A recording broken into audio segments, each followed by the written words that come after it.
우리가 함께 읽을 하나님 말씀은 시편 11편 말씀입니다.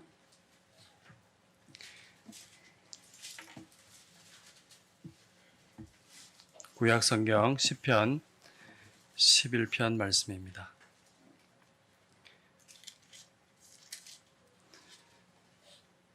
우리가 이 말씀을 함께 읽도록 하겠습니다. 시작. 내가 여호와께 피하였거늘 너희가 내 영혼에게 새같이 내 산으로 도망하라 함은 어찌함인가. 악인이 활을 당기고 화살을 시위에 먹이며 마음이 바른 자를 어두운 데서 쏘려 하는도다. 터가 무너지면 의인이 무엇을 하랴. 여호와께서는 그의 성전에 계시고 여호와의 보좌는 하늘에 있으며 그의 눈이 인생을 동촉하시고 그의 안목이 그들을 감찰하시도다. 여호와는 의인을 감찰하시고 악인과 폭력을 좋아하는 자를 마음에 미워하시도다. 악인에게 그물을 던지시리니 불과 유황과 태우는 바람이 그들의 잔의 소득이 되리로다. 여호와는 의로우사 의로운 일을 좋아하시나니 정직한 자는 그의 얼굴을 배우리로다. 아멘.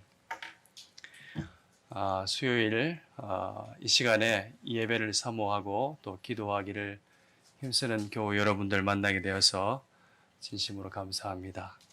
제가 작은 목자들 교회에 와서 아주 크게 느끼는 것이 하나가 있습니다. 그 중에 하나는 여러분의 기도의 열정이 매우 크다는 것입니다. 잘 안 믿으시는 것 같은데 네. 수요 예배에 참석하는 인원이 통계적으로 비율적으로 훨씬 많습니다. 그리고 기도하는 모습 보면 아주 사모한 마음이 그대로 느껴져서 참 감동이 됩니다. 또 주일 지나고 나면 이제 아침부터 카톡이 오거든요. 이것도 처음 봤는데 네, 엄청난 장의 기도의 제목들이 올라오는 것을 보고 기쁘고 감사하고 감동이 되었습니다. 저를 따뜻한 말로 위로해 주시고 격려해 주시고 또 챙겨 주시고 해서 정말 목사님이야 모든 성도 여러분께 감사의 말씀을 드립니다. 제가 여러분의 사정을 속속들이 알지는 못하지만은 날이 갈수록 더 교제도 깊어지고 저의 기도도 여러분들 향한 기도도 깊어지리라고 믿습니다. 예배를 사모하고 바쁜 와중에도 이렇게 총총걸음으로 와주셔서 감사하고 여러분의 모습이 정말 하나님 보시기에 아름답다는 생각을 합니다. 우리 서로 한번 인사할까요? 사랑합니다. 감사합니다. 잘 오셨습니다. 네. 잘 오셨습니다. 시편이라는 성경이 참 독특하지요. 시, 노래 생각하면 알 수 있습니다.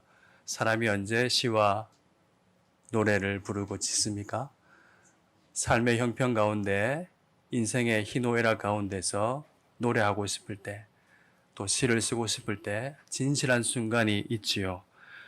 이 시편은 인생의 희노애락 가운데 요동치는 인생의 정황 가운데서 하나님을 경외하고 따르는 당신의 백성들이 하나님을 향해서 말하고 기도하고 노래하고 탄원하고 저 좀 봐주세요 하는 인간의 말이지요.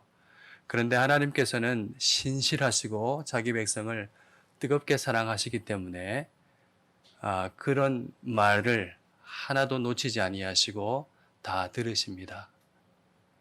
그리고 그것을 온전히 받으시고 하나님께서 인간의 말이지만은 그것을 승화시켜서 땅에 있는 우리에게 내려주신 말씀입니다. 이런 면에서 시편은 참으로 놀라운 말씀입니다. 우리의 노래와 눈물과 탄원과 때로는 원망과 또 기쁨 섞인 노래와 그 모든 것이 하늘로 올라갔다가 신실하신 하나님의 품에 의해서 다시 우리에게 우리의 생명을 알게 하시고 우리의 인생을 알게 하시고 또 하나님을 계시하시는 그분의 말씀으로 내려진 것입니다.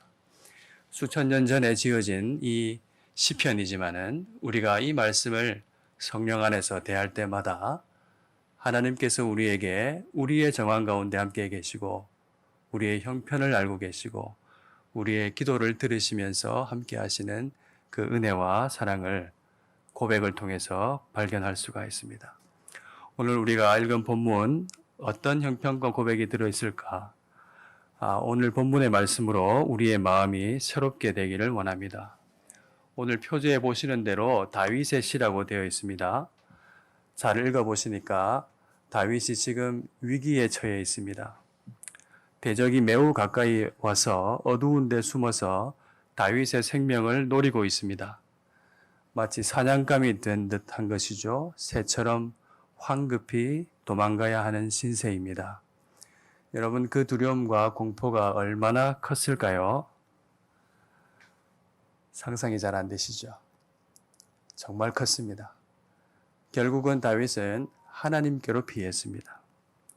그러나 대적들은 계속해서 1절 말씀과 같이 새같이 너의 산으로 도망하라 이렇게 조롱하듯 이야기합니다. 다윗이 처한 상황과 다윗의 마음이 3절 한 절 말씀에 압축되어 담겨 있습니다. 뭐라고 되어 있습니까? 터가 무너지면 의인이 무엇을 하랴? 하나님을 신뢰하고 하나님께 피했으나 다윗에게는 여전히 사라지지 않는 두려움과 불안이 남아 있습니다. 그 속에서 다윗은 대적의 조롱의 말인지 아니면 나의 내면의 깊숙한 곳에서 두려움 가운데 울려 펴지는 내면의 자기의 목소리인지 모를 그 말을 계속해서 듣고 있습니다. 터가 무너지면 의인이 무엇을 하랴? 우리는 하나님을 믿습니다. 우리는 예수 그리스도가 길이요, 진리요, 생명이라고 고백을 합니다. 우리는 하나님을 반석이라고 피할 바위, 산성, 피난처로 고백하면서 그분의 날개 아래로 피한 사람입니다. 하지만 세상은 여러 가지 힘들고 어려운 현실 속에서 우리 영혼에게 계속 이야기합니다. 새같이 내 산으로 도망하라. 이미 하나님께 피하였는데 다른 거처, 다른 안식처가 있다고 계속해서 말하고 있습니다. 다른 피할 곳은 어디입니까? 그 피할 곳은 어떻게 갑니까? 본문을 자세히 보니까 그것은 너의 산입니다. 그곳은 새같이 날개짓하여 도망가서 도착합니다. 도망이라는 단어에서 상황이 매우 위험하고 긴박함을 알 수가 있습니다. 얼마나 긴박하기에 그렇습니까? 다시 2절의 말씀을 보니까 아주 구체적으로 그림 그리듯이 설명하고 있습니다. 악인이 활을 당기고 화살을 이미 활시위에 먹여 놓았다. 악인이 마음이 바른 자를 어두운 데 숨어서 쏘려 하고 있다. 그렇게 이야기하고 있습니다. 어디에 숨어 있는지 알 수 없죠. 저격수가 빌딩 옥상에서 지나가는 우리를 조준경을 총에 걸쳐놓고 겨냥하고 있습니다. 정조준한 상황이죠. 방아쇠 위에 걸어놓은 손가락 하나만 까딱하면 여지없이 생명이 날아가 버립니다. 날개가 있다면 필사적인 날개짓으로 공중으로 날아올라야 화살을 그리고 총알을 맞을 확률이 조금은 더 적어지겠죠. 세상은 그렇게 위협합니다. 계속 그렇게 말합니다. 그렇게 날아오라서 부지런히 너만 아는, 나만 아는 나의 산으로 숨으라고 말합니다. 그것만이 살 길이라고 말하고 있습니다. 세상은 새 번역 보니까 3절에 이렇게 번역해 놓았어요. 기초가 바닥부터 흔들리는 이 마당에 의인인들 무엇을 할 수 있겠는가? 세상의 조롱의 소리이기도 하지만 우리의 마음을 깨놓고 열어보며 하나님 앞에 설 때에 우리가 과연 무엇을 할 수 있으랴?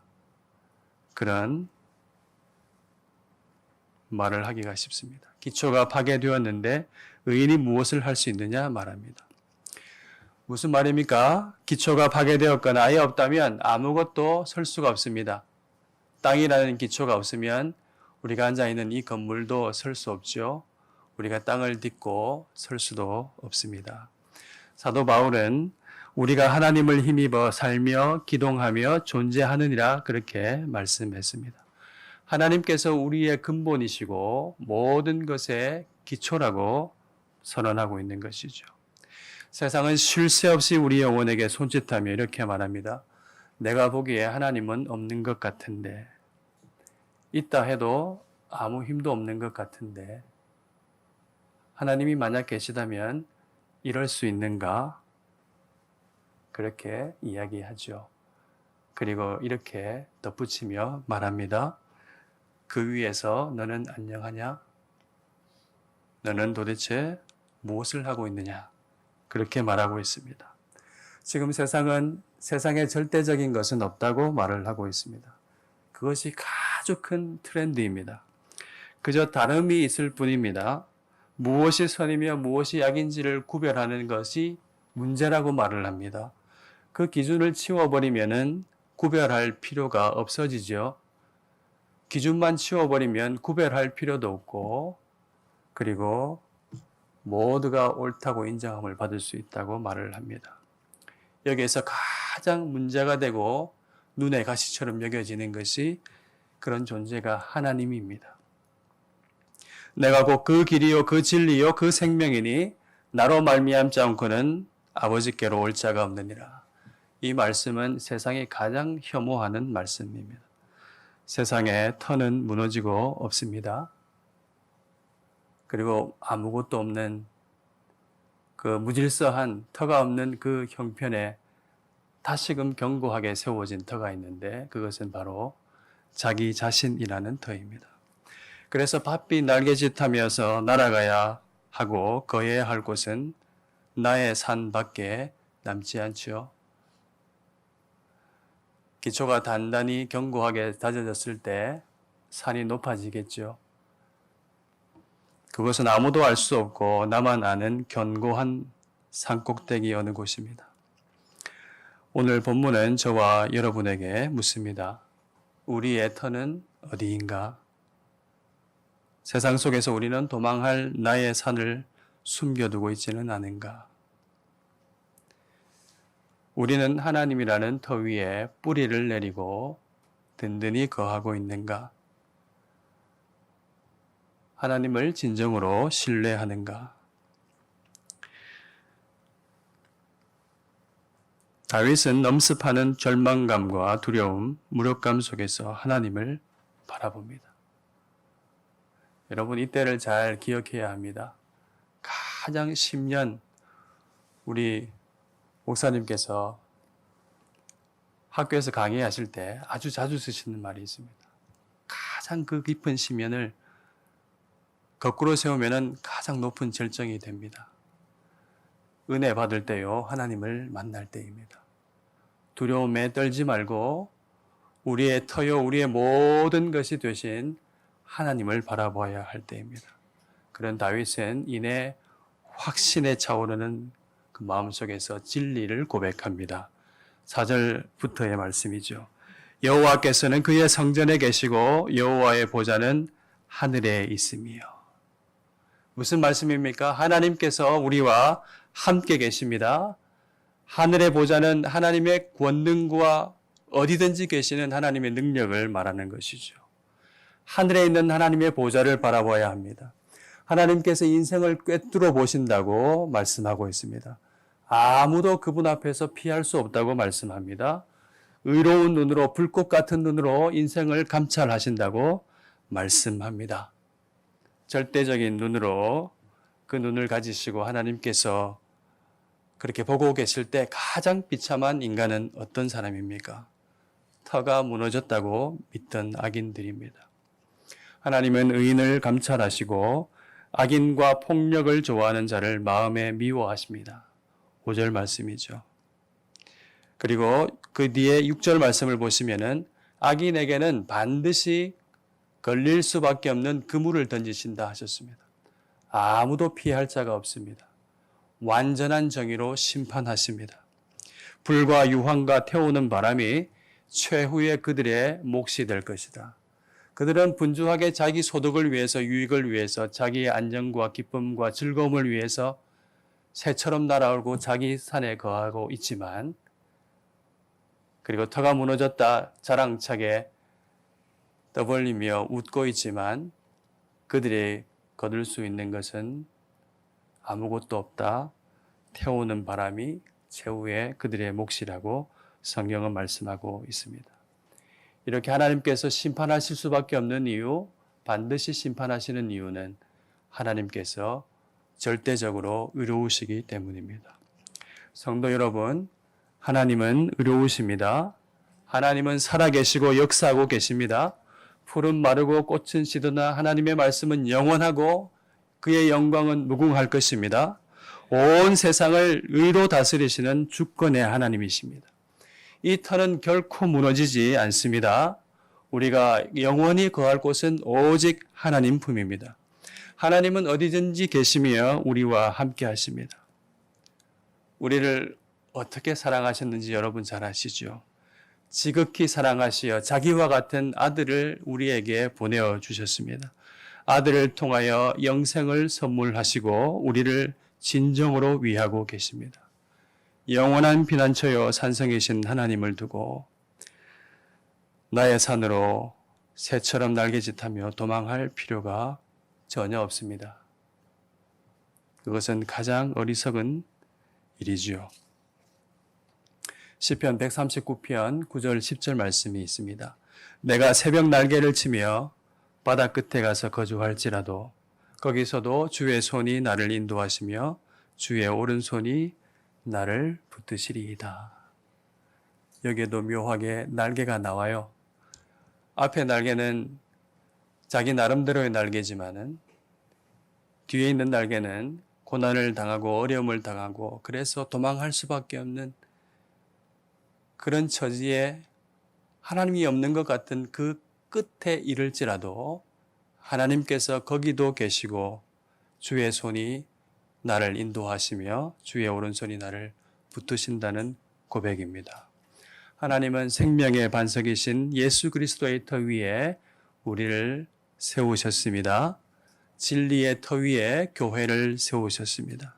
우리는 몸의 지체로 의로우신 아버지 하나님의 선한 일을 위하여 새롭게 창조되었습니다.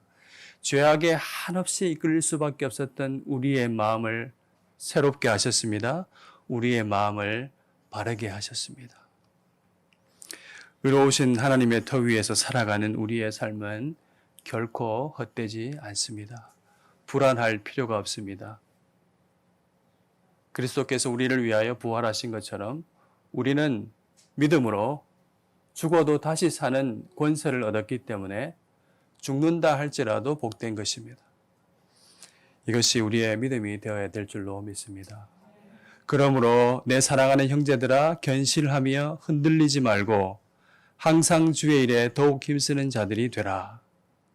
이는 너희 수고가 주 안에서 헛되지 않은 줄 알미라. 아멘. 크게 하실 수 있기를 바랍니다. 하나님은 의로우사 의로운 일을 좋아하십니다. 7절 말씀. 하나님의 터 위에서 정직하게 의로 살아가는 당신의 자녀들에게 얼굴빛을 비추어 주십니다. 마음이 청결한 자는 하나님을 배울 것이라고 말씀했습니다. 여러분, 고난 중에도 하나님을 바라보며 정직한 자의 삶을 살아갈 때 하나님은 그의 얼굴빛을 비추어 주십니다. 순종의 맛이라고 하는 것입니다. 그 얼굴빛은 무엇일까요? 세상이 줄 수도 없고 빼앗을 수 없는 놀라운 평안과 위로와 격려입니다. 여러분이 이 신비로운 하나님의 은혜를 순종함으로 느끼며 주님과 함께 동행하시는 여러분 될 수 있기를 바랍니다. 하나님께서는 마음이 바른 사람을 사랑하십니다. 저와 여러분 모두가 하나님의 이 견고한 터 위에서, 영원한 터 위에서 정직한 자의 삶을 힘차게 살아가십시다. 아멘.